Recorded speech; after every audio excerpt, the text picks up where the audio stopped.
And now, the Lowe Post.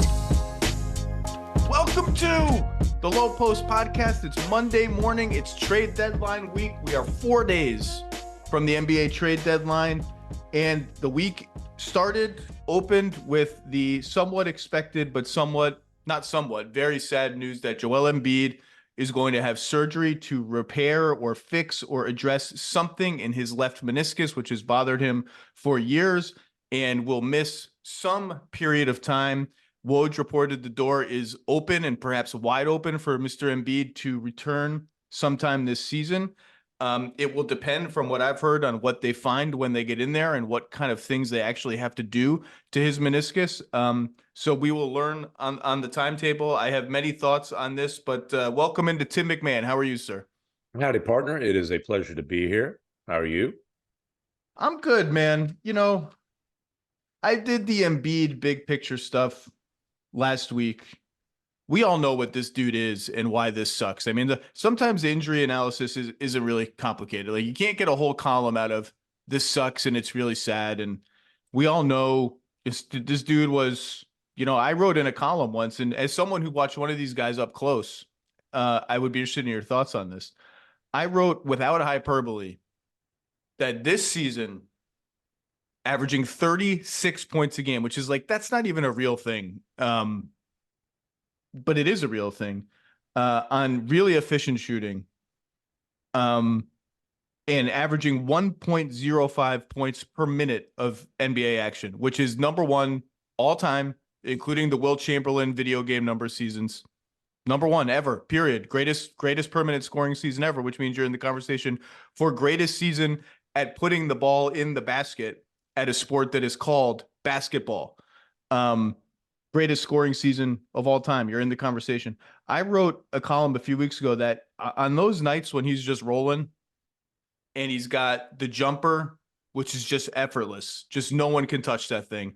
And he'll mix in the post moves, the balletic post moves, the dream shake post moves. And then he'll mix in the, like, I'm just going to put you in the basket right now because I'm just angry and cranky and I didn't get a call the last time, and I'm just going to shove your ass under the basket and dunk. He honestly, this sounded hyperbolic when I wrote it, and then I wrote it and I was like, it's actually kind of fitting. He looks like some kind of unholy combination of Dirk, Hakeem Olajuwon, and Shaq on the nights that he's rolling. Like, he's got the power to put, not quite Shaq. No one is Shaq. Like, right.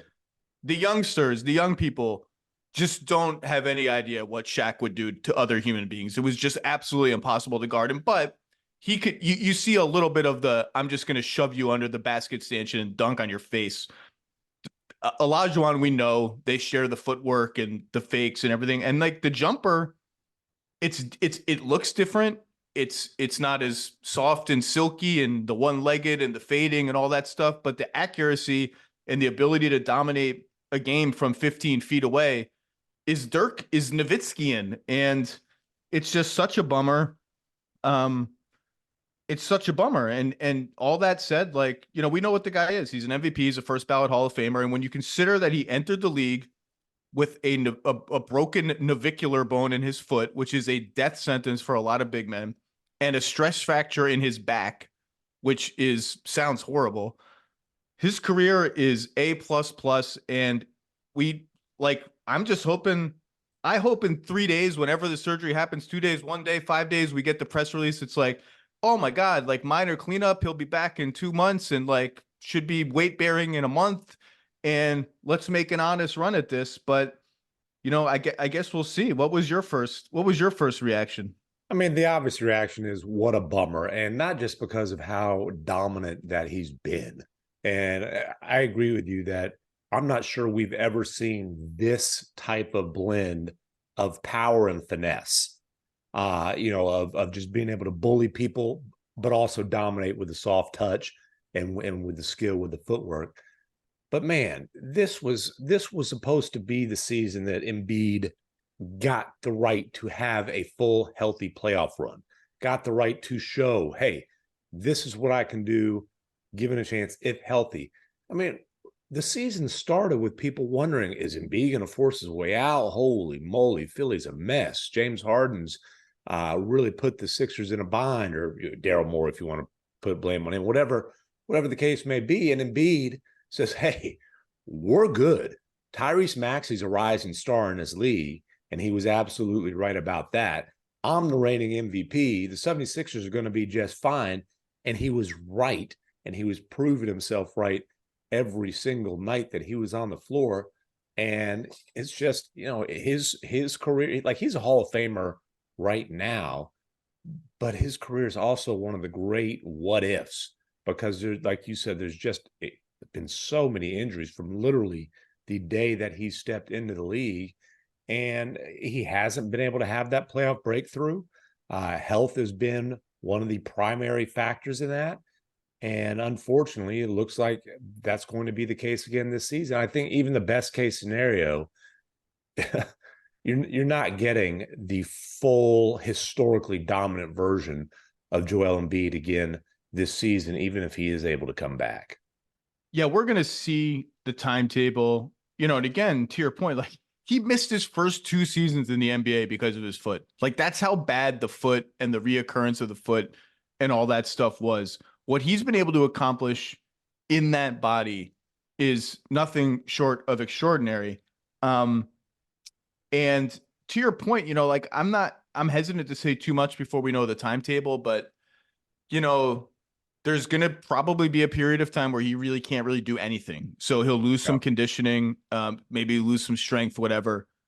And then he's going to ramp up, and whatever time he comes, I mean, it's almost all-star now.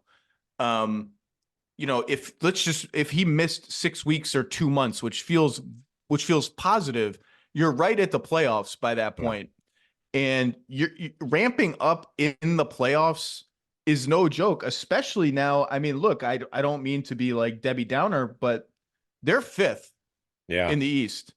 And I think their primary concern, other than Joel Embiid's health, both this season and long-term, because I think it's pretty clear that this is something they're going to have to manage for the rest of his career. This knee is going to be an issue probably forever.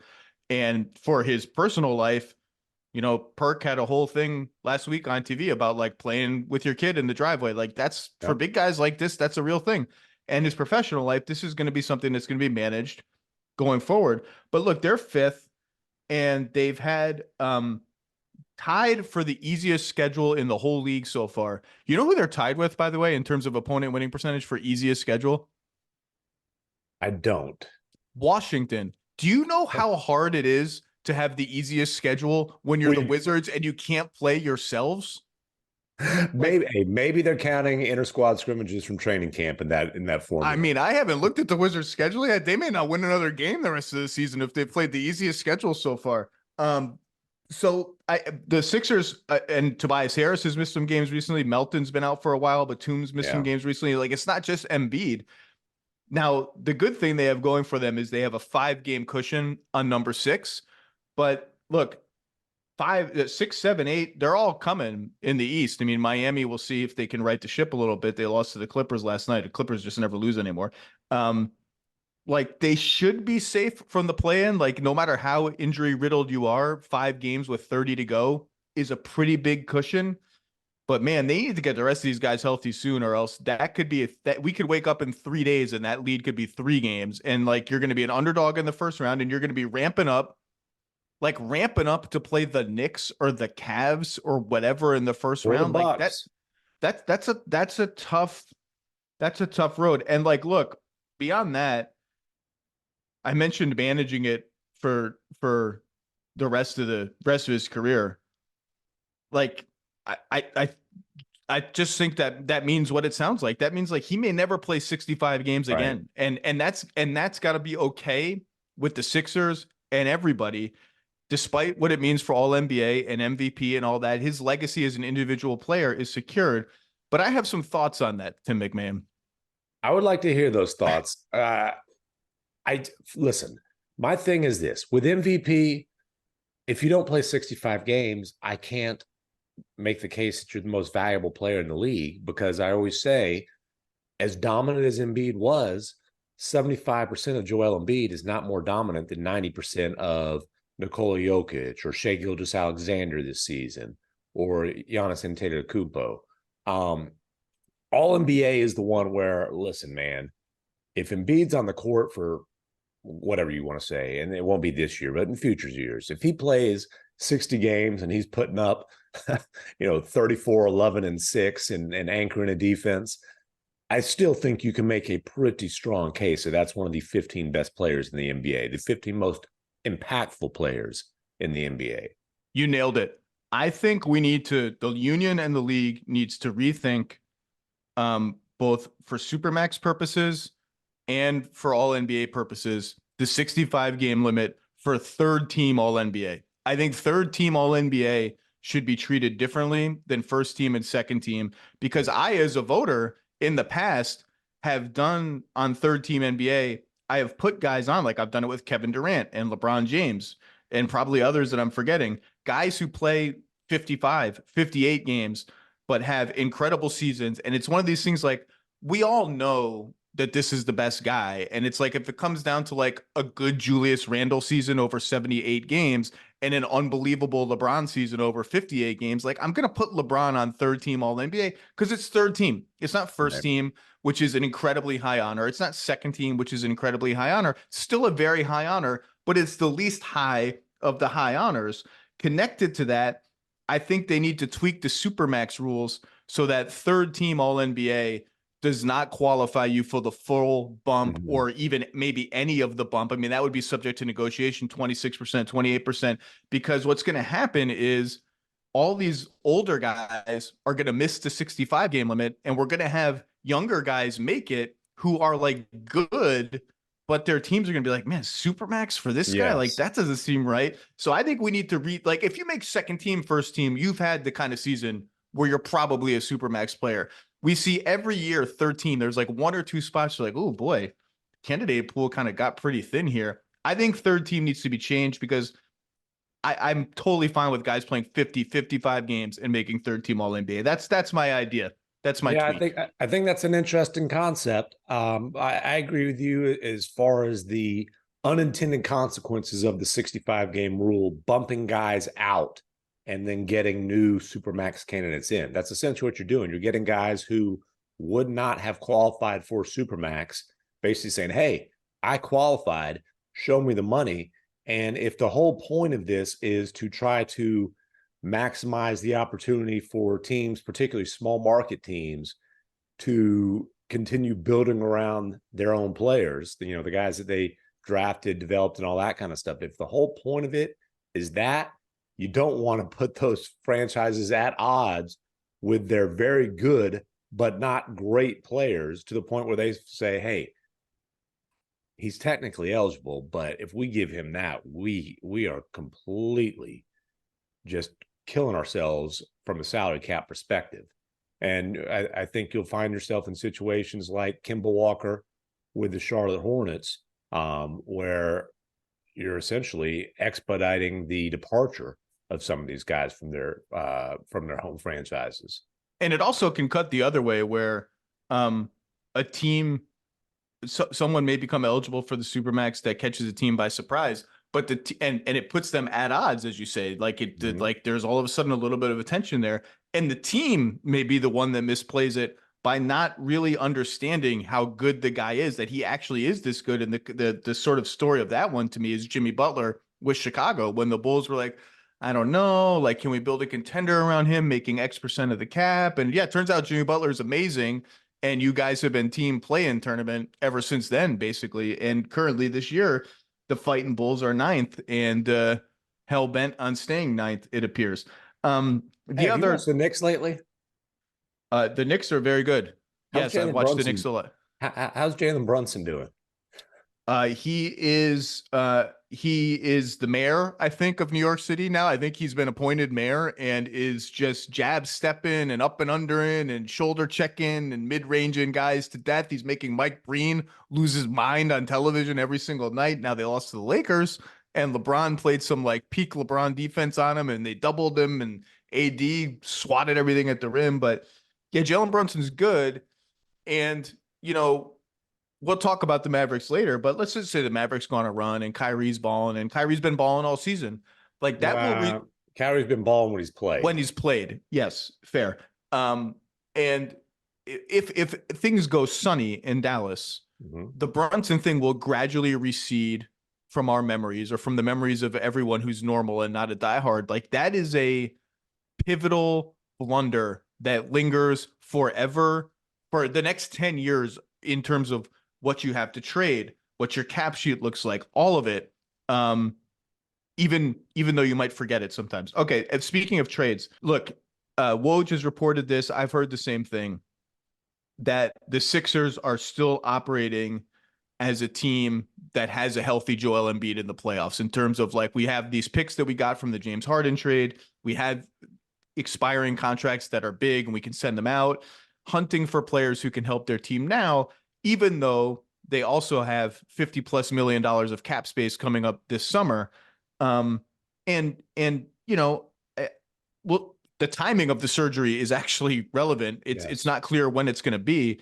If I'm the Sixers, I'd like it to be soon, because if something happens in that room and he's out longer than expected, I got to pivot into, like, let's keep our chips totally intact for the summer when we go up to 5 tradable first-round picks, according to Bobby Marks, and all that cap space. I think probably, and look, that's what the Sixers should be signaling. Like, we're still a win now team. We're still going to do this and that. I have to believe that at their core, whatever percentage of them was dialed towards win now has dialed back a little bit, at least. And that they're going to err a little bit more on trying to thread the needle of, if we get players that are good and we expend draft capital to get them, let's minimize the draft capital. Let's make sure, either because they're on expiring contracts or because they're on contracts, multi-year contracts, that are small enough that they do not impact our cap space too much for this summer. Even though, Mr. MacMahon, as you well know, the potential list of targets for that cap space has dwindled and dwindled and dwindled with every trade and every extension. And I don't know what's going on with the Paul George extension talks, but my expectation, based on what I've heard, is that sometime, whether it's during the season, after the season, whenever, I would bet pretty heavily that the Clippers get that deal done and that he's not a functional free agent either. So it's an interesting position for them to be in. It just sucks. I don't know if you have any Sixers trade deadline thoughts. Well, I think that it's reasonable to look at this free agency class and honestly just the general concept of free agency in the NBA. Like, Jalen Brunson might be the best player to move in free agency for a while. And say, okay, you're saving that cap space for who? Having said that, cap space is not just about free agency. If they are to make a trade this summer, the ability to take a player into that cap space or make a lopsided financial trade, you know, that can make things much easier. So, but I don't necessarily think that you go into it and say, we have to save that cap space. We have to save that cap space. It's, you have to, whatever move they do that impacts that cap space, you have to really like that for next year. Yes. You know, going forward into the future. If it's a pre-agency type of deal, that's great, as long as you feel like, hey, this is going to also significantly bump up our chances of winning the championship next season as well. Yeah, either it's a player like, or players like Alex Caruso, who's on a multi-year deal at less than $10 million a year, so doesn't eat up that much cap space, and he's a fit on any team. From what I've heard, the Bulls continue to say, we're not, for whatever offers you got out there, not good enough for us to trade Alex Caruso. We love him. We want to keep doing whatever it is that we're doing. Or a Bruce Brown, or even a DeMar DeRozan, which nobody is. I can't believe how little buzz there is about DeMar DeRozan. Maybe it signals that there's just not much of a market for DeMar DeRozan on an expiring contract, and the Bulls in a position where, like, we either have to extend him, re-sign him in the summer, or lose him for nothing.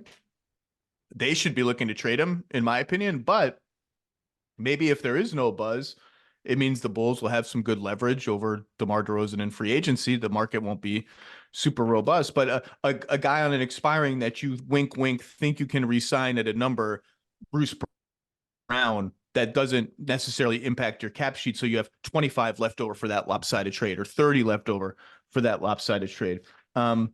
Just a bummer for Philly. And, you know, look, that race for number 2 in the East, pretty wide open between Milwaukee, Cleveland, and the Knicks. And It's going to be an interesting last 30 games in the Eastern Conference. Yeah, and the Bucks, listen, it's been a struggle. I personally witnessed live with my own eyes Doc Rivers to the point that we're talking right now, his lone win with the Milwaukee Bucks. And that was coming back from 25 points against the Dallas Mavericks, led by Luka Doncic on a bad wheel with a whole bunch of key guys sitting over there in street clothes. So the Bucks have some things to figure out for sure. Yeah, when we get off this podcast, I'm going to watch their at least the second half of their game against Utah last night. I didn't have a chance to see that, but I saw Utah blew the doors off them in the fourth quarter. The fourth quarter is a sight to see, and second game of a back-to-back in altitude and all that. But it's been tough sledding for Doc Rivers, and First of all, it's Eastern Conference All-Stars head coach Doc Rivers. Let's get it right. I'm pretty confident the least amount of wins ever for an All-Star coach.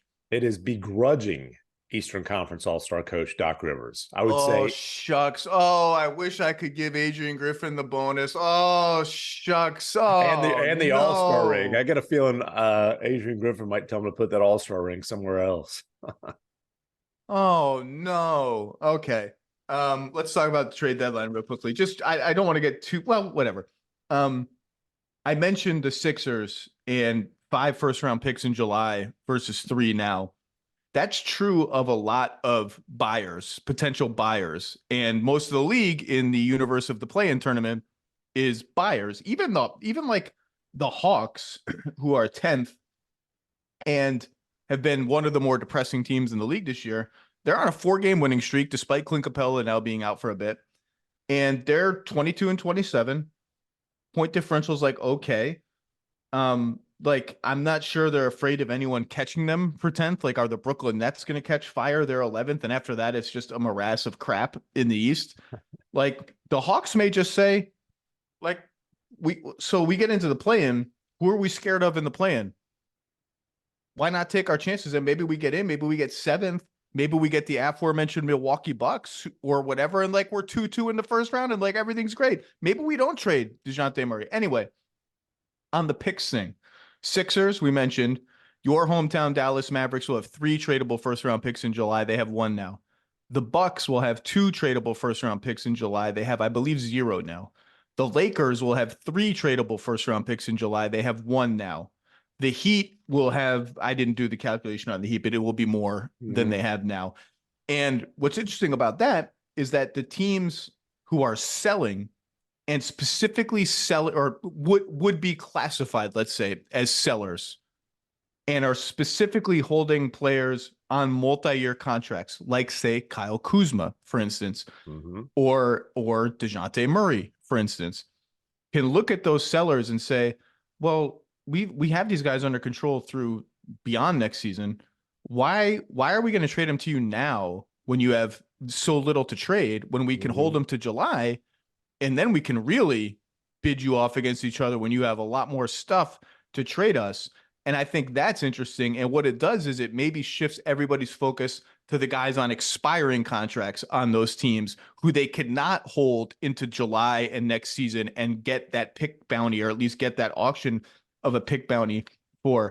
That's the interesting environment I think that we're working with. And by the way, one of the potential trades, mega trades, big trades, I don't know that there's a Zach LaVine trade anymore now that he's out for the season. You would want to say, if you're Detroit and you want Zach LaVine, well, why do you care that he's injured? It's not like you're doing anything this season, but maybe you want to see how he recovers from that injury, given he's been injured here and there all season. And also you'd like to win 10 games. And so you don't want to make NBA history any more NBA history, I should say.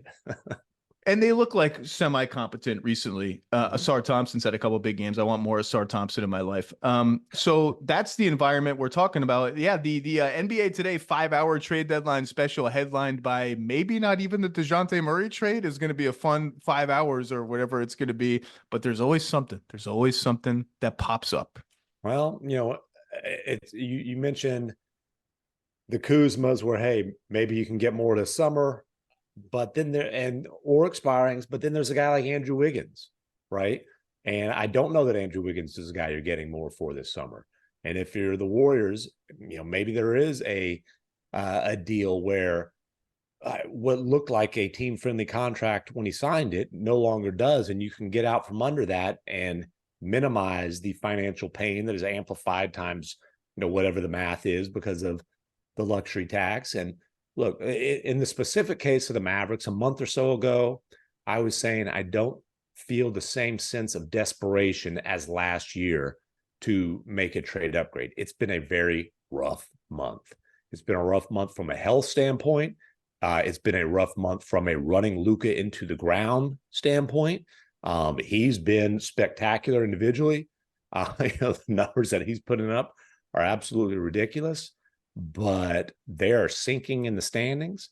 They are in danger of falling into the bottom half of the play-in.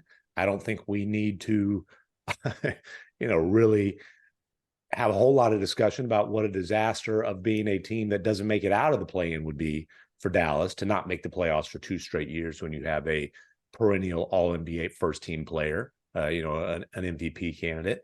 And, there's no question that the Mavericks are being aggressive, exploring upgrades at the power forward, despite the fact that their biggest swing this summer, aside from landing Derek Lively the second in the draft, which has been huge for them and a great move, their biggest swing in terms of free agency / sign and trade was getting Grant Williams, who for a month looked like a great fit, and it has been rough since then.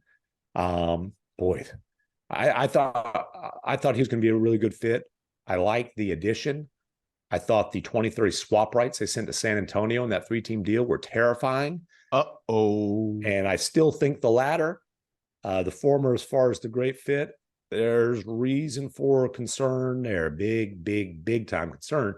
All that being said, they're looking, they're in the conversations. You hear them with Kuzma, you hear them with PJ Washington.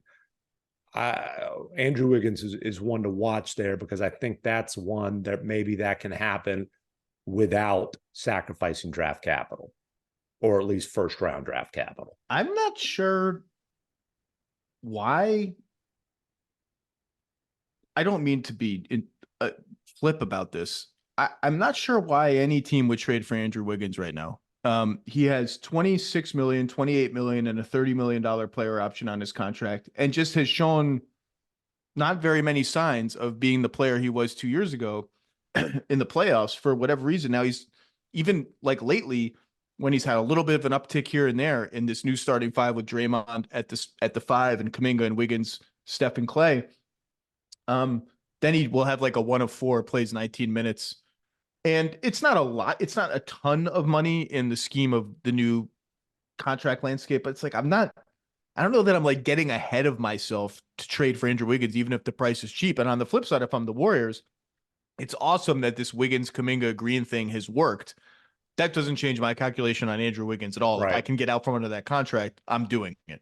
Well, and I share your concerns about Andrew Wiggins. And, the simple fact is, as awesome as he was during their championship run, and the Mavericks saw that firsthand, he did as good a job defending Luka as, frankly, anybody has. He was rebounding. He was, a really good offensive player during that run. He was a great player during that championship run. And the much larger sample size of his career is what we're seeing right now, or similar to what we're seeing right now. Having said all that, the Mavericks are in a situation where I think they are exploring every option. And I think there are deals that could be put together where I think they would go ahead and take the risk of trying to have Andrew Wiggins revitalize his career in Dallas. I think they'd have to move out, and just looking at their cap sheet, they're going to have to move out some longest term money regardless. I don't think it's something where, again, if you're giving up a first round pick, your only first round pick you can move right now to get Andrew Wiggins, that is reeking. Yeah, I'm not, there's no chance I'm doing that. Exactly. And by the way, if I'm the Warriors, I'm like, You don't even offer me that much salary relief for the next 2 seasons. Like, I've got to take Rashawn Holmes, who has a $13 million player option for next year. I've got to take Kleba, who finally had a good game over the weekend at 21 points. He's got 2 more years at 11 a pop. And like, it's unclear if he can ever stay healthy. Like, I'm not, even from the Warriors perspective, like, I'm not psyched about that trade. Or Grant Williams. And maybe if you're the Warriors, you know what? That's fine with me. Yeah, I don't mind Grant that. Williams That's a small contract. It's funny. One of the issues with Grant Williams is, you look at him as a 3-and-D player. He's shooting 37% from three for the season. You say, wow, that's not bad. Well, about a month in, he was shooting 50%. It's been subpar for a good, 2.5 months. And then he has not made the Mavericks defense better. Zach, you and I talked about, I think we both written about a month or so ago, oh, hey, these Mavericks, they're getting feisty defensively. Well, the 3Ds have all missed some time since then. I'm talking about Derek Lively II, Derek Jones Jr., and Dante Exum. They're all three banged up right now. Those are the three main reasons that their defense was drastically improved. We can talk about Luka's effort and all that. You're also getting into the run-in and the ground of Luka conversation there. It's hard for him to play hard defensively when he's logging 44 high usage minutes. But he wears the minutes on his sleeve. Yes. Like he's got scratches, he's got the cut marks, he's very sweaty. Like Luka does not look like a guy who's like, wow, that's an effortless 44 minutes for Luka. No, his ankle's banged up. He tweaked that again the other night against Milwaukee. And the Mavericks have sunk back down to 25th in defensive efficiency. So the Mavs are 4-8 in their last 12 games, 26-23 for the season. They have a pretty easy schedule left, but they owe 5 road games. So they have 5 more home than road for the season. They have no lineup that has played more than 99 minutes for the season, which is absolutely crazy for a good team. To put that in perspective, there are only 2 teams that don't have any lineups that have played 100 minutes yet, other than Dallas. Charlotte, they're not very good. And Memphis might set the record. They don't have a lineup that has played more than 68 minutes this season. 68. Zach, Sunday in Boston, the Grizzlies had 13 guys out due to injury. 13. That's more players than used to be on a roster in the not too recent past. Is it Gigi Jackson took 24 shots in that game? Dude, Go for it, Gigi. Their entire available roster consisted of Luke Kennard, could be an interesting trade piece. And by the way, can Luke Kennard use these games to take like 25 threes? Like, why are you 3 of 5 from 3 or whatever? It was just freaking shoot. Well, somebody's got to pass it to him. Luke Kennard, David Roddy, 3 2-ways, 3 10-day hardships. That's what they ran out there. Big body David Roddy, one of my favorites. But back to your point, the Mavericks have had 20-something starting lineups, and they haven't even played their 50th game yet. They played their 50th game Monday night here in Philadelphia. Now, if you want sunny side up, Kyrie Irving, after missing 6 games due to a sprained right thumb, getting a couple practices in, he's getting his feet under him, should be ready to roll in Philadelphia Monday night. And boy, do they need him, if nothing else, just to get Luka's workload back to a somewhat reasonable, manageable level. I might try to get Luka to sit a couple of games with Kyrie back and can you just sit and chill? Because it's been crazy, his workload. On Kuzma, you mentioned power forward, and the Mavs, I think do need one more guy at the 3, preferably the 4, who can like do some stuff on offense. You mentioned PJ Washington, which is one of my favorite names. I've said the words PJ Washington more on this podcast that is frankly reasonable since like August. I'd be trying to steal that guy. Not that he's great, but I just think he's a good player and a good contract and he's young. Kuz is interesting. I've always had a soft spot for Kuz. I think he's getting sort of smeared with the Wizards brush right now. Is like, oh, is this guy can he play real basketball again? I think he can.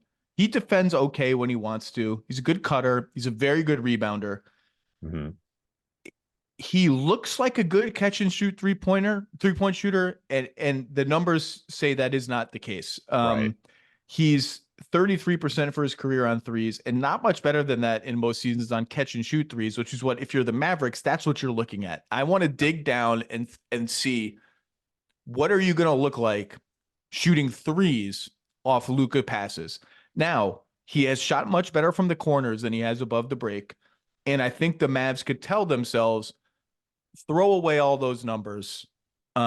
He was not a great shooter when he came into the league, and now he's just whatever's this Washington thing is a mess. He's wildly overstretched there. He's going to get wide open shots from one of the best passers in the history of the NBA.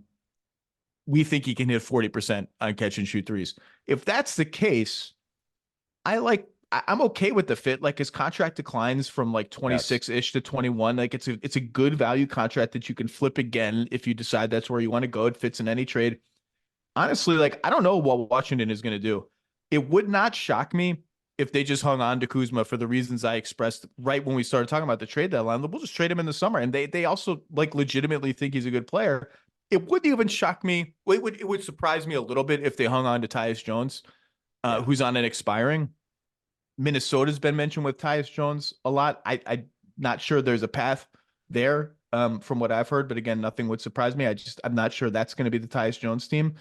The Wolves are also pretty close to the luxury tax, so they have to be careful there. But the Wizards are sending out and should be sending out the signal that we'll just re-sign Tyus Jones and trade him later, like the same deal. Now he's expiring. I'm not sure that's the case. They do need someone to organize life for Bilal Coulibaly and Denny Avdia, who's also been kind of a name in the trade ether. I'm not sure that's real either. So the Wizards are in an interesting spot. It should also be mentioned Kuz has a 15% trade kicker, which is big, and some unlikely bonuses in his contract that count toward the second apron or count toward the apron if the Mavs end up approaching the apron. So, I don't, if I can get him for just the pick, maybe like the pick and the one pick they can trade and the salaries, maybe. If I'm Washington, am I doing that? And I'm not. He's an okay fit. I don't know. Well, how do you think the Mavericks feel?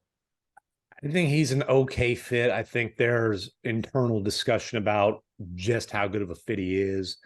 Is it worth it if it's a pick plus, some kind of younger asset, Josh Green. Honestly, Jaden Hardy's a guy who had more trade value going into the season than he does right now. He's not had a great sophomore season so far.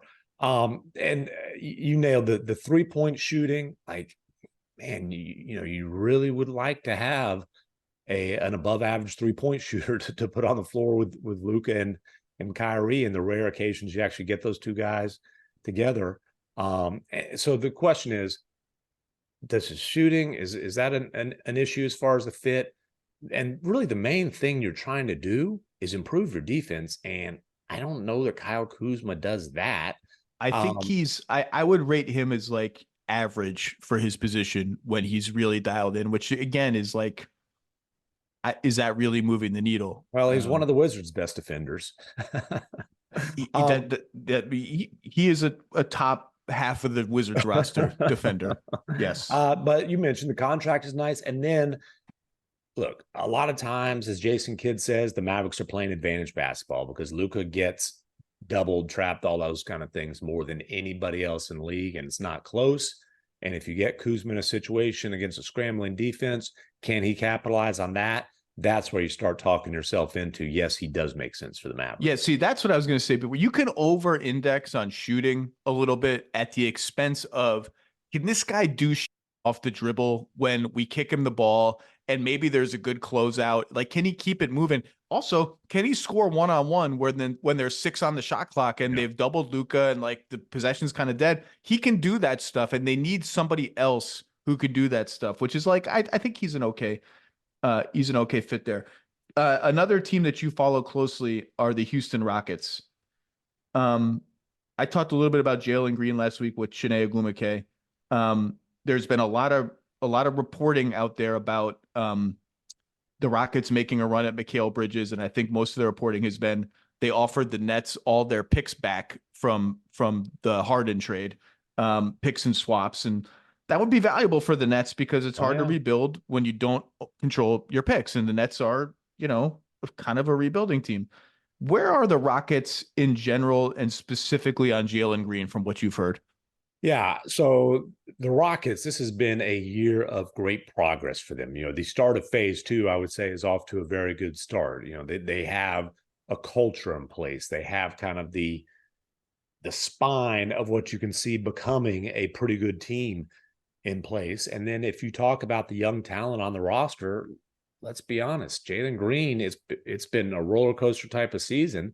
If we're ranking the young players on the roster in terms of what they've shown so far, we're gonna put a few guys ahead of him at least. Clearly Şengün, with Jabari Smith Jr.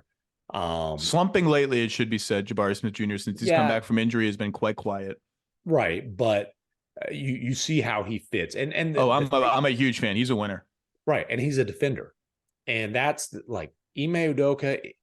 It's not hard. It's hard, but it's very simple to get on Ime Udoka's good side. Be a really good defensive player. Jalen Green is not that. He's taken a step back. He's had a really good run recently offensively. His season as a whole, he's taken a step back. And if he's not moved, and I'd say the odds are probably that he's not moved just because, I would agree, but I would agree. I don't know what the percentage chance is, but I would. It's below 50 in my opinion. Right. I'm not saying it won't happen. I'd say the odds are probably against it. I think it's setting up to be a very interesting extension discussion season with him. I'm not sure that he's a long-term fit in Houston. I don't think the Rockets, by any stretch of the imagination, are sure.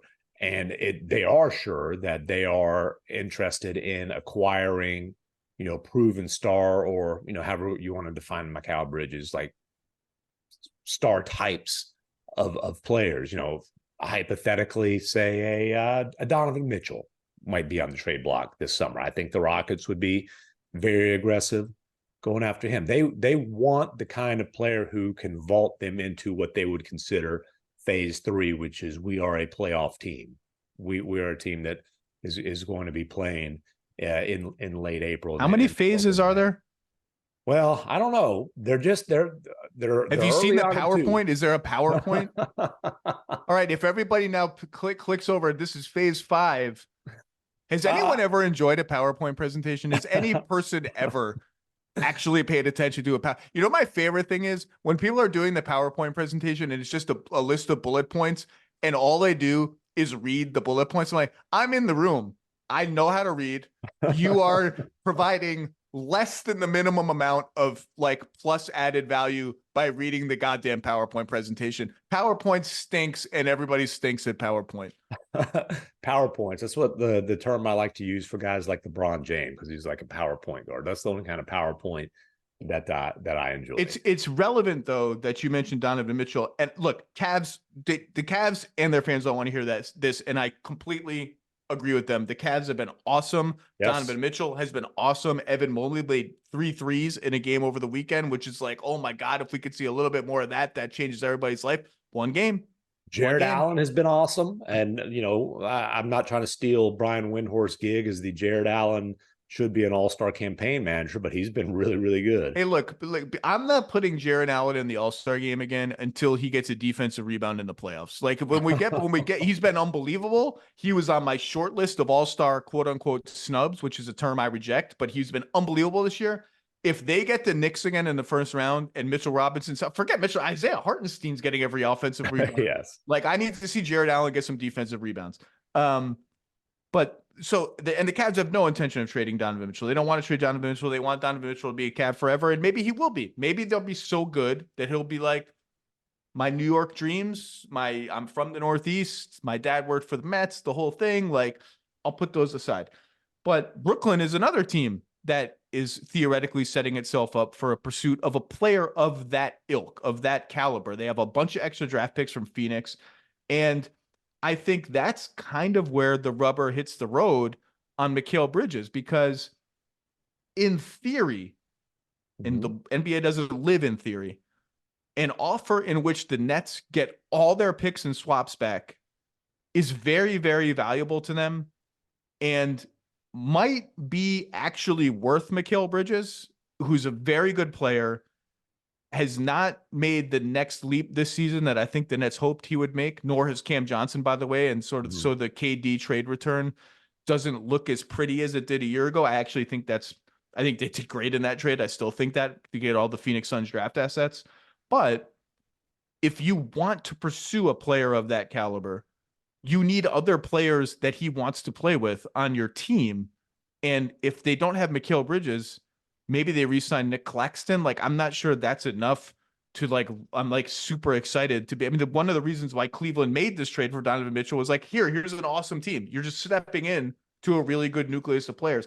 So I think that's an interesting name to bring up in this respect. And I don't know what the Nets are going to do. I think they should probably trade Dorian Finney-Smith and Royce O'Neal, and I would bet over 50% that both those guys are on different teams in 5 days. But I think the Rocket stuff is interesting. To me, I've already said this. I'm holding. I'm not doing anything rash at this point if I'm the Rockets. No, but you're exploring. You're aggressively exploring. You're not doing anything rash, but you're aggressively exploring. And I think, the fact that they are being persistent with the Nets is interesting because, hey, maybe if it's not before this deadline, maybe there is a point where the Nets say, you know what? Hey, we are a team that is going nowhere but has no benefit to being bad. And a trade with the Rockets would give them that trade with the Rockets where they're getting their draft capital back and they're giving up their best player. It would give them benefit to being bad, right? Hey, here is the route to rebuilding. We are delivering it back to you and taking your best player in return. And, Mikal Bridges happens to be the Nets' best player who would be such an Ime Udoka guy. I mean, could you imagine a defense that has Mikal Bridges and Dylan Brooks just hounding people on the wings, Jabari Smith Jr. at the 4, who's a really, really good young defensive player? I mean, you 100% see exactly why the Rockets have that level of interest, and you see why that deal would make sense for the Nets, but the Nets are not to that point. They are not to the point of saying we're going all in on a rebuild, and that's exactly what that trade would signal. You know how in The Simpsons, at the nuclear power plant, or as Homer once called it, the nuclear panner plant or something, they had the sign that's like 1 day without a safety issue or something like that. And they would keep crossing it off. I want Dylan Brooks. Can we just have, like, it's February 5th. All-Star, we're going to have a week off for All-Star. No games. Can we get to March 1st without a Dylan Brooks incident? Can we just take baby steps, like 10 games without a Dylan Brooks incident? That Jared Vanderbilt thing, and I realize that's not how Jared Vanderbilt got hurt. And by the way, Jared Vanderbilt's injury is a huge deal for the Lakers, a huge deal. That Jared Vanderbilt thing was dangerous and irresponsible, and they're lucky, everyone involved is lucky, that he did not get hurt on that shoved dunk, because Andrew Bogut's career was like not ruined, but changed forever by that same play. So I want to start the Dylan Brooks days without an incident sign. So I'm looking at their schedule for the rest of the month. Oh no. They are going back to Memphis on Valentine's Day. There's no one there for him to have an incident with. He doesn't even know anybody that's playing for the Grizzlies. It's Dylan Brooks going back to Memphis. There's going to be something. They play the Suns twice, and they play the Thunder twice. So what I'm saying is there's some marquee matchup type. They also play the Hawks with Trae Young. I don't like your odds on that. He is good at making himself the protagonist of every story. He's the center of every, teams win because of him. Teams lose because he's gone. He's very good at that. No. Listen, he told us during the playoffs last year, one of the last times that he talked, because he didn't talk after any losses. He told us then that it's just the media portrays him as the villain, the man whose nickname that he once embraced and I think has again is Dylan the villain, but it's the media's portrayal. It's not reality. So you stop doing that portraying, please. Dylan the villain sounds like a cartoon that my daughter would watch. Like, oh, another episode of Dylan the Villain is on. Like, now, and by the way, all that said, he's a very good player when he makes shots, and he's made shots this year. He made shots for Canada. He was unbelievable. Okay, enough Dylan Brooks. I have no idea what else I was going to say about the Rockets. Good luck to them at the trade deadline, and good luck to the Brooklyn Nets as well. Another team nice. well, the Utah Jazz, up and down since they kind of roared back into the play-in tournament, but they are 25-26. Got a win last night over the Bucks, as we mentioned. Look,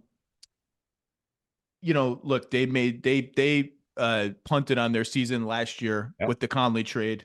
I think they should do everything they can to get into the play-in tournament this year. I think it would be great for their young players to experience it. And that said, I don't know that there is a Mike Conley style trade that just torpedoes their entire season. I think they could afford to trade one guy from their rotation, whoever it is, and survive it. There's definitely teams that are interested in Fontecchio. I don't know what the Jazz's plans with Fontecchio is at this point. And Olynyk is obviously the name that's going to be really, really bandied about, an expiring contract, as we have talked about. And there was some buzz over the weekend that Utah has signaled. Now, this is just buzz I've heard. It could be wrong. That's why I have you on the podcast.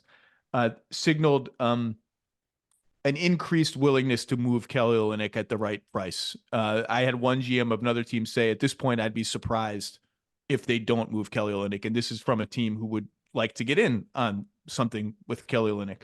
What have you heard about the fighting Utah Jazzers? Well, I think last year gives a very clear indication that the Jazz aren't going to go all in for the play-in. They are trying to build a contender as quickly as possible. It's exactly what Danny Ainge and Justin Zanuck and Ryan Smith told me last year. Nothing has changed there. If they land in the play-in, great, but that is not going to be their goal. That is not going to be what guides them in the days leading up to the trade deadline. Now, I do think if we're going to talk about the Jazz, like we should note they owe their first-round pick to the Oklahoma City Thunder from the Derek Favors salary dump. That is top 10 protected. I also do not envision a scenario where the Jazz, they'd have to do some pretty serious tanking to get into that. I don't think that's going to guide anything. That's just something to note there. They could end up sending the 12th. Right now, I think it'd be 12 or 13 that they would send to Oklahoma City. Kelly, they could also buy, by the way. Everyone's talking about the Jazz as a seller. They could do both. They could trade Olynyk and then trade some stuff for another player. And they've looked at guards all over the league for the past year. I think less so recently than they did in the offseason, but they're interesting in that regard too. Well, and again, a buy would not be about foot on the pedal to the play. And a buy would be about, hey, can this guy help us next season, the season after that, the season after that? Everything they do is going to be with a long-term view. Nothing's going to be about, okay, hey, these next couple months. Kelly Olynyk, for the reasons you laid out, expiring contract, the type of versatile big man that really every good team could use. He's absolutely going to generate, or is generating, a lot of discussion. As somebody with the Jazz told me, everybody wants Kelly Olynyk. Is somebody willing to pay the price it'll take to get him? And I don't know exactly what that price is. I just, I think Danny Ainge has a pretty strong track record that would tell you that he does not take discounts.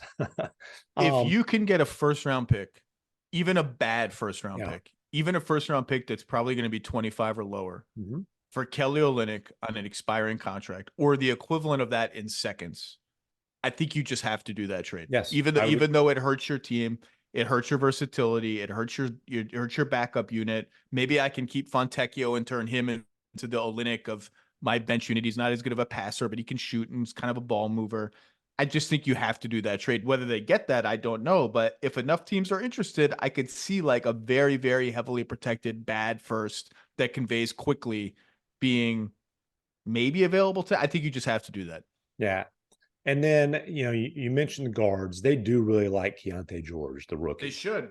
He was starting for a while. He's coming off the bench now. They see him as their potential lead guard of the future.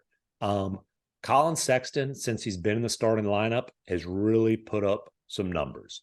He's playing well. He's not a point guard, right? He's a 6'2" or whatever he is, bucket getter, play hard guy who's not a great defender. It wouldn't shock me if they sell high if something comes along on Colin Sexton. Jordan Clarkson's a name you hear a lot of. It was a unique extension that he signed, where it's basically a balloon payment this year, and then it gets back down to the next couple of years mid-level-ish type of money. How many teams in the league could use a 6-man of the year candidate coming off their bench, generating offense? I don't want to put percentages on either Sexton or Clarkson getting moved, but there will be phone calls about those guys for sure. I may be too bullish on Colin Sexton. I've always had a soft spot for him.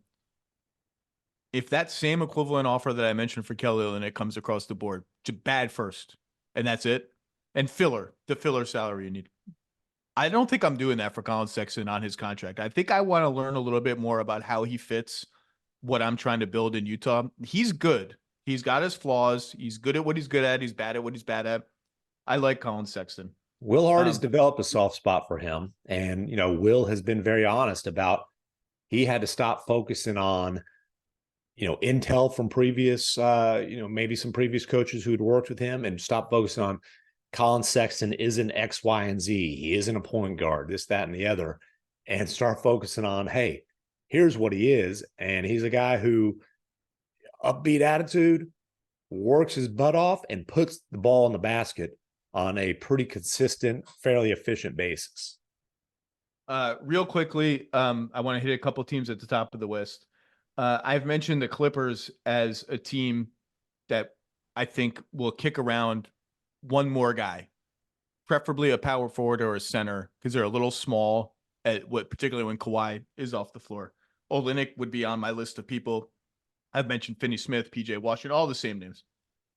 I think they have interest in all those guys. The problem with them is if they have one pick to trade, and they're going to be in the second apron next year if they have Harden and George on the team, which I would suspect they will.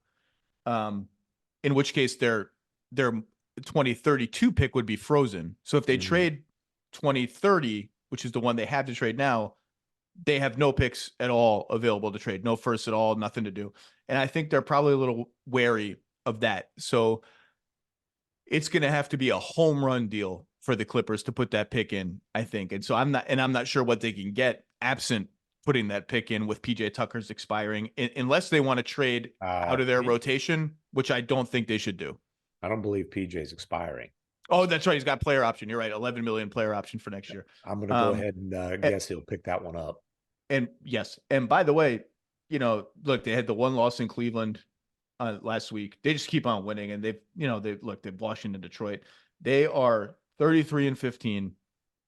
They look unbelievable. They're 25-5 since they've gotten their feet under them after the Harden trade. You could argue they've won 25 of their last 30 games as we speak right now. You can make a strong case, and our pal Perk has, that the Clippers are the best team in the NBA right now.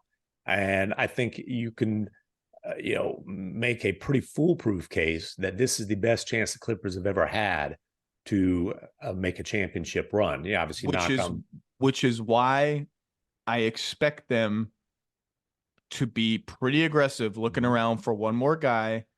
And if it costs them that first, it's going to be some uncomfortable conversations internally with the Clippers. Is this guy worth it? And I talked about last week, the Clippers are in the stratosphere now with Boston and Denver. Milwaukee's a whole different thing. They need to do something to get one more bench guy there.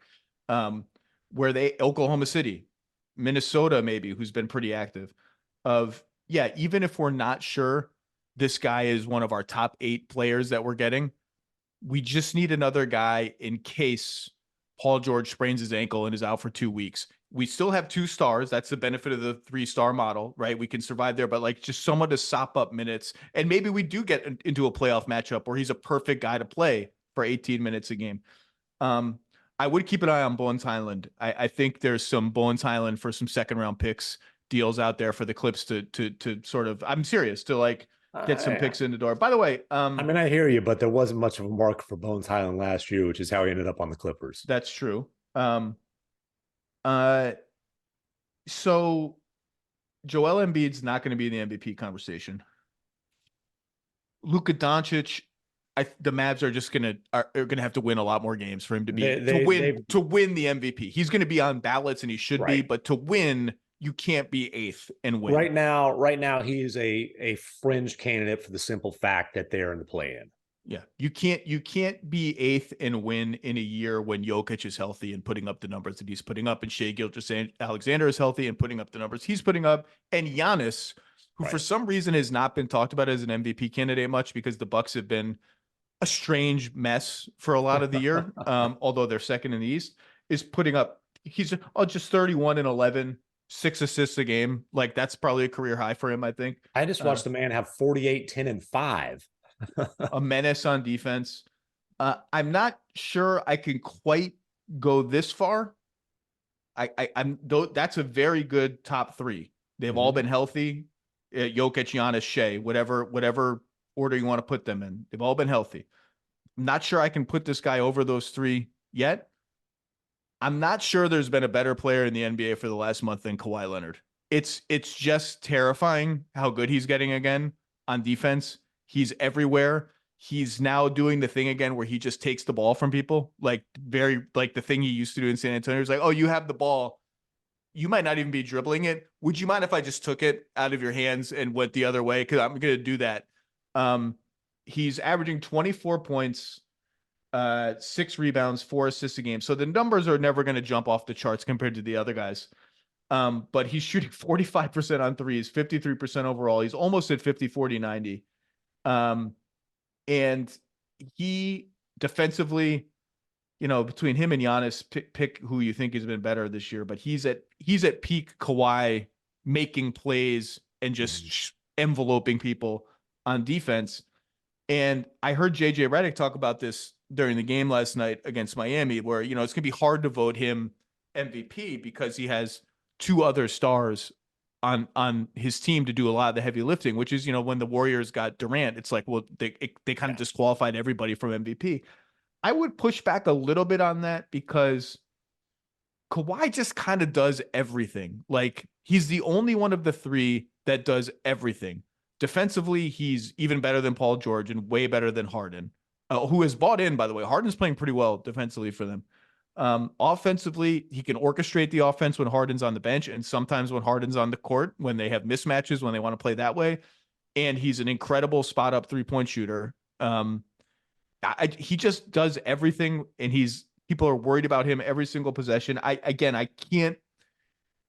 Those 3 guys are putting up incredible numbers, but Kawhi's getting into the conversation. Kawhi's getting into the upper echelons of the conversation, and that should terrify everybody in the NBA. JJ said it last night. This is the last thing. I'm sorry.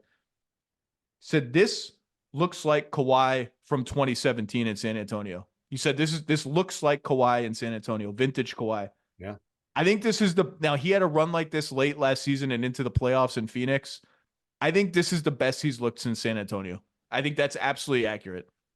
I think the reason it's difficult to say Kawhi is a top shelf MVP candidate is just because Jokic, Shai, Giannis are like the numbers they're putting up for teams that are winning, although the Bucks are, that's a separate conversation. Bucks are winning. The Bucks are winning. They're a mess, but they're not winning recently, but they're in the aggregate winning. Point being, like those guys, the numbers they're putting up are just insane for teams that are winning. Now, if the Clippers end up with the best record in the Western Conference, I think you can make a case for Kawhi at that point. I think that's a very realistic possibility. I also think that if you're going to make the case for Kawhi at that point, I hear all the shouting from New England right now, from Boston. Hey, if you can make that case for Kawhi, what about Jason Tatum, who's averaging 27, 8.5, and 4.5? All right, well, can I tell you why? You can. Because at full health, and that's obviously the caveat, and it's always going to be the caveat for this team and this player, he's better than Jason Tatum. I just think Kawhi's better. And I love Jason Tatum. He was my preseason pick for MVP. I think Kawhi has been better this season. But I love Jason Tatum. I have no problem with him butting into this conversation. He's incredible. He's the best player on the team with the best record.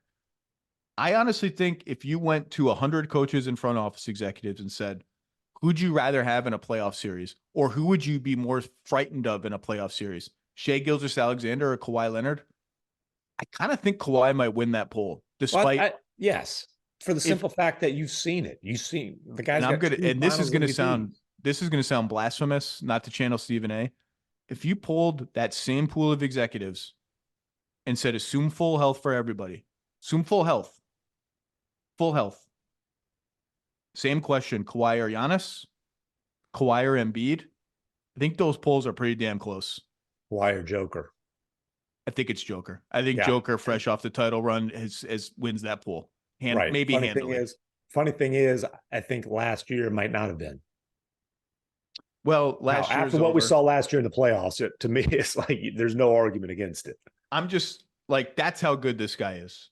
Obviously, health and availability matters, right? Like, that's just the bottom line. But given Embiid's track record in the playoffs, which is just okay by his incredible standards, and Giannis is Giannis. Giannis, like, if Giannis wins that poll, I had no problem with that.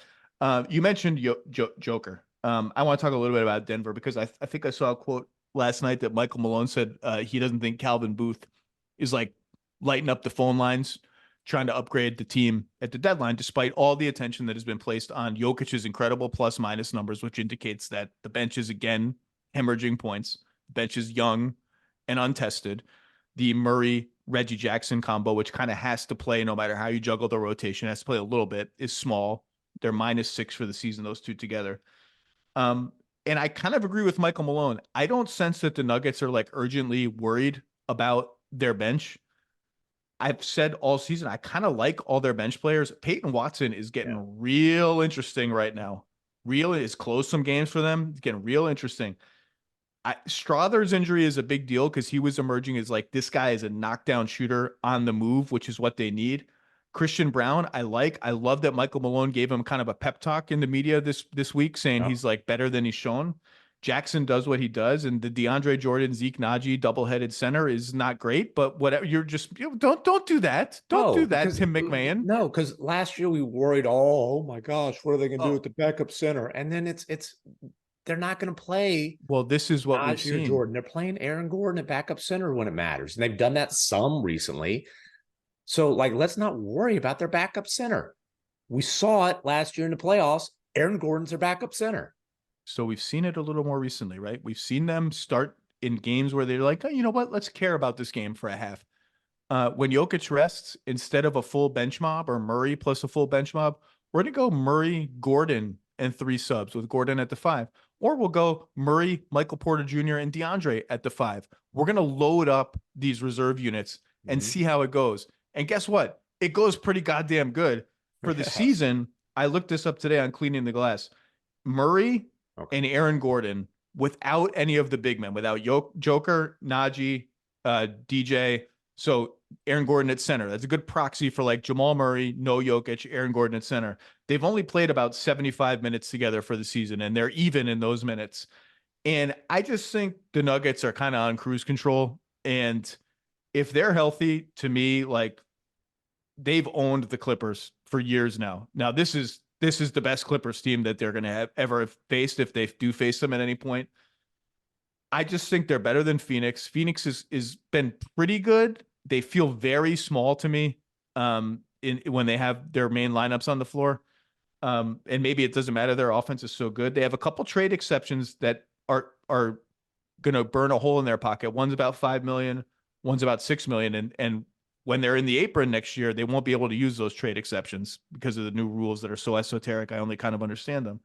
So I don't know what they're going to do. They have Nasir Little salary. I think they'll probably find one more guy in the next week. They'd like to add some athleticism to the wing, which gives them something in common with every other team in the NBA. Yes. I still think the road to the finals goes through Denver. Now, seeding is going to matter. Like who has home court, who has home court, who has to face the Suns in the 4-5 matchup. Like you probably want to avoid that matchup. We saw the power of their home court advantage in the playoffs last year. They lost one game. That's going to matter. But to me, the road still goes through Denver, despite, by the way, congratulations to Chris Finch, sincerely coaching the All-Star game for the Wolves, #1 in the West right now. Another alarming fall from ahead loss against the Magic over the weekend with another clunky fourth quarter. That's to be figured out. But to me, as long as Jokic and Murray are healthy, like the road to the finals goes through them. That's the best 2-man game in the league. There are no answers for it, and Jokic is the best player in the league. 100% agree. And then Aaron Gordon's one of the best role players in the league and just such a perfect fit for that group. Agree with you on Peyton Watson. Going back to last year during the playoffs, they were very confident. Hey, they knew the odds of keeping Bruce Brown were minimal. They were very confident Peyton Watson was going to be able to step in and be a quality rotation player. That's proven itself. And again, the whole thing about their bench gets down to this. For 8 or 10 minutes a game in the playoffs, can they survive while Joker catches his breath? They certainly did last year with Gordon playing those minutes at the 5, and I anticipate that they'll be able to do that again. Okay, last thing to MacMahon. We're going to have no Joel Embiid likely for the All-Star game, and maybe to probably no Julius Randle for the All-Star game, which means we need 2 injury replacements. I want to know who your injury replacement picks are for the Eastern Conference. I'm planning to give my good pal Adam Silver a phone call and suggest something very controversial. Let's take those injury replacements from the Western Conference, because there are a lot more deserving players in the Western Conference than there are in the Eastern Conference. So I don't hate the idea. And look, if we had a whole time when we picked teams, we can put 2 guys from the West on the East team. I don't hate that idea, Tim MacMahon. So who would you nominate? I'm going to give one nod to my guy Gobert. Gobert. The Wolves tied for first place in the Western Conference. They've already got old Finchy going. And Edwards, Karl Anthony Towns. No offense to Cat. I thought Gobert should have gotten the nod over him. They're the number 1 defense in the league. That's the primary reason they're the tied for number 1 team in the West. And then, man, I've got to choose one of the Kings at that point. Wait, you just picked 2 guys already, didn't you? No, just Gobert. Okay, Gobert, and then one of the Kings. Okay, I'd probably go Sabonis. I mean, the guy's leading the league in rebounding, averaging like 21 points and 8 assists per game, and is not an all-star for a team that's winning. Wow. So you cheated, and I respect it. Yes. I followed the rules, which who knows why there are rules. By the way, why did we take the Elam ending out of the All-Star game? What was what was that too fun? Like, I'm still trying to figure out the whole Rising Stars format. So the Rising Stars, the Poulian, Weed Eater, Kia, Sprite, Taco Bell Rising Stars game. I don't understand it. I don't care about it. It's not watchable. But I liked the Elam ending, and I kind of thought it worked in the All-Star game, and I guess we just don't want the All-Star game to be good. I picked Derek White and Trae Young in that order as my All-Star replacements, but I respect you breaking the rules. And speaking of the Kings, Mike Brown, I'm putting you on blast. Love Mike Brown. Okay, none of the Kings made the All-Star team, as you just documented. To Anscape's Mark Spears, Mike Brown says, quote, "It's clear to anyone who watches the NBA and Kings basketball that De'Aaron and DeMontis should have been selected for this year's All-Star game. Blah, blah, blah, blah, blah. Every year there are deserving players left off the team, but to me, this is truly a glaring wrongdoing. It's not just a glaring wrongdoing, it's truly a glaring wrongdoing." So Mike Brown, you have violated the first rule of All-Star discourse, which is, I don't care if you're the coach of the team. I don't care if you're just trying to pump your guys up in the media and you feel obligated to do it. You are required to tell me who comes off the 12-man roster to put your 2 guys on the team. Because I got bad news for you, Coach Mike Brown. 11 of those spots are locked in and spoken for. And I went through it in my column. I'm not going to go through it again here. There was one not solid, rock solid, locked in spot on the Western Conference 12-man All-Star team, and it went to Karl Anthony Towns. On my ballot, which counted for nothing, it went to De'Aaron Fox. So don't yell at me, Coach Mike Brown. I picked De'Aaron Fox by a hair over Domantas Sabonis, but you got it. That's the rule. So who's it going to be? He should have to come out and say, I think Domantas Sabonis is better than Karl Anthony Towns. Bulletin board material. Come out and say it. Don't wag your finger. Don't wag your finger at us. It's the same thing. By the way, LeBron going to bat for Trae Young. Clutch. Oh, Double clutch. Same thing. Who are you taking off the team? And by the way, I think the players voted Trae Young 6th among Eastern Conference guards. I think I'd have to double check that, but like, you might want to talk to some of the guys in the locker room about how they voted. By the way, the player balloting is a complete joke. I mean, look at some of the guys who get votes. I wish that we at least would see the voting tally for the coaches. Now, you don't have to put the names. I understand the reasons you're not going to put the names next to the votes. I at least wish we would see the voting tally, because some of these coaches, like if you listen to their pregame press conferences, I think they vote for like 18 reserves each year, if you just believe what they say. By the way, my real answers in the East would have been Trae Young and Kristaps Porzingis. Those would be the two guys, if I have to go East, that I would plug into those spots. It's nice that no one, player hater Tim MacMahon, still has some fond feelings toward former Dallas Maverick Kristaps Porzingis. It's nice. That's sweet. Listen, it didn't work out for Porzingis in Dallas. Honestly, I always enjoyed my conversations with him. I think that he has been humbled and learned a lot. I also think that a guy who was one of the most inefficient post players in the league during his time in Dallas, you can chicken and egg the confidence of your, impact on your confidence of the coach telling you get the hell out of there. But he's become one of the most efficient post-up players. So he's a little bit of a different player. I think he in some ways benefited from the route that he's taken to Boston. But there's no question that, and I was skeptical about the trade, there's no question that he has made a massive impact for the team that's got the best record in the NBA. Well said. Trae Young was indeed 6th in the player vote among Eastern Conference guards, 6th behind Tyrese Halliburton, Tyrese Maxey, Damian Lillard, Jalen Brunson, and Donovan Mitchell. All right. So make the argument for me, King James. Tim MacMahon, we got a busy week ahead. Get to work. Thanks for spending some time on the Low Post podcast. You know where to find Tim MacMahon. He's on the Hoop Collective all the time. He's on television. He's got a microphone in his hand, talking at games, at shoot-arounds. He's everywhere. Tim MacMahon, thank you, sir. Always a pleasure. Thanks for having me, and adios amigos.